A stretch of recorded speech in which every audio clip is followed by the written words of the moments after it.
Bienvenue dans cette vidéo consacrée à l'inscription sur Bigor-Delves, une solution pensée pour les utilisateurs en France qui souhaitent explorer l'automatisation appliquée au marché financier.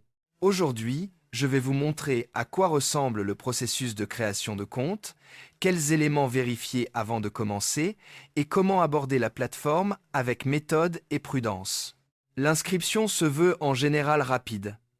On remplit ses informations de base, on valide ses coordonnées, puis on accède à l'espace utilisateur. Avant de déposer le moindre capital, il est essentiel de lire les conditions, de vérifier les paramètres de sécurité et de comprendre les étapes de validation du profil. C'est souvent à ce moment-là que l'on découvre si l'expérience est fluide ou si certaines vérifications demandent plus d'attention. Bigor-Delves met en avant une approche orientée vers les outils de trading automatisés et l'analyse de marché. Cela peut intéresser les personnes qui suivent le Forex, les CFD, les cryptoactifs ou les tendances générales des marchés.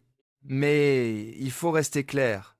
Un outil d'inscription simple ne garantit pas une performance de trading et l'automatisation ne supprime jamais le risque.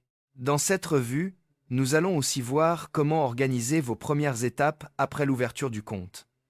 Vérifier votre profil, explorer les réglages, comprendre les dépôts éventuels et repérer les informations importantes avant toute utilisation réelle. L'objectif est de vous aider à avancer avec une vision plus nette, sans promesses excessives ni langage marketing. Si vous découvrez Bigor-Delves en 2026, gardez en tête une règle simple. Testez d'abord l'interface, lisez les mentions légales et n'engagez que des montants que vous pouvez vous permettre de perdre. Le trading comporte des risques importants et les pertes peuvent être rapides comme significatives. Au final, l'inscription doit être évaluée non seulement sur sa vitesse, mais aussi sur la clarté des informations fournies, la transparence du service et la cohérence globale de l'expérience utilisateur. C'est ce que nous allons analyser pas à pas dans cette vidéo.